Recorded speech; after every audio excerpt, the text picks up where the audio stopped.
ఇక్కడో అక్కడో ఎక్కడో మన గుర్తు తెలియని వాళ్ళు ఎవరైనా ఉంటే పెద్దమ్మ మన గుర్తు, కళ్ళజోడు పెట్టుకున్న పెద్దమ్మ మన గుర్తు, ఫ్యాను అక్క మన గుర్తు, బిల్డింగ్ మీద ఉన్న అక్కలు మన గుర్తు, అన్న మన గుర్తు, తమ్ముడు మన గుర్తు. మంచి చేసిన ఈ ఫ్యాన్ ఎక్కడ ఉండాలి? ఇంట్లోనే ఉండాలి. చెడు చేసిన సైకిల్ ఎక్కడ ఉండాలి? ఇంటి బయట ఉండాలి. తాగేసిన టీ గ్లాస్ ఎక్కడ ఉండాలి? సింక్ లోనే ఉండాలి.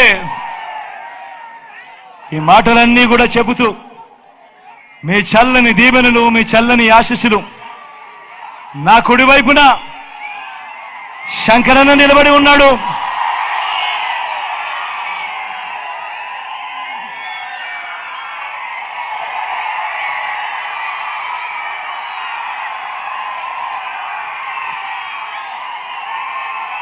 సౌమ్యుడు, మంచివాడు. ఎంత మంచివాడు అనంటే నిజంగా నాతో శంకరన్న ఒకసారి ఏమన్నాడో తెలుసా? నా గురించి తప్పుడు ప్రచారాలు విపరీతంగా చేస్తా ఉన్నారు. నేను ఎన్నిసార్లు వాళ్ళని తిట్టినా కూడా వాళ్ళకు బుద్ధి రావడం లేదు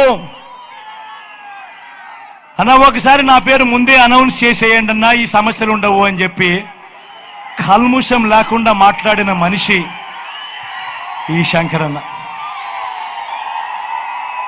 మంచివాడు, సౌమ్యుడు. అన్ని రకాలుగా శంకరన్న ఆధ్వర్యంలో మీ అందరికీ మంచి చేయిస్తా. ఇది నాది పూచి.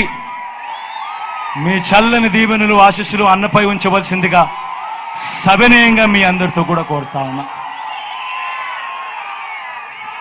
అదేవిధంగా నా ఎడమ వైపున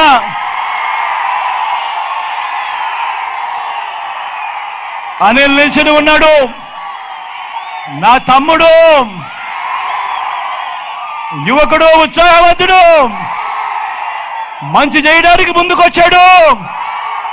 నీ చల్లని దీవెనలు, చల్లని ఆశీస్సులు అనిల్ పై ఉంచవలసిందిగా సవినయంగా కోరుతా ఉన్నా. ఈ మండుతున్న ఎండను ఏమాత్రం లెక్క పెట్టకుండా ఇంతటి ఎండలో కూడా ఇంతటి చెరగని చిరునవ్వులతో ఆప్యాయతలు చూపిస్తా ఉన్నా నా ప్రతి అక్కకు, నా ప్రతి చెల్లెమ్మకు, నా ప్రతి సోదరుడికి, నా ప్రతి స్నేహితుడికి, నా ప్రతి అవ్వకు, ప్రతి తాతకు మరొక్కసారి రెండు చేతులు జోడించి పేరు పేరున హృదయపూర్వకంగా కృతజ్ఞతలు తెలుపుకుంటూ సెలవు చేసుకుంటా ఉన్నా.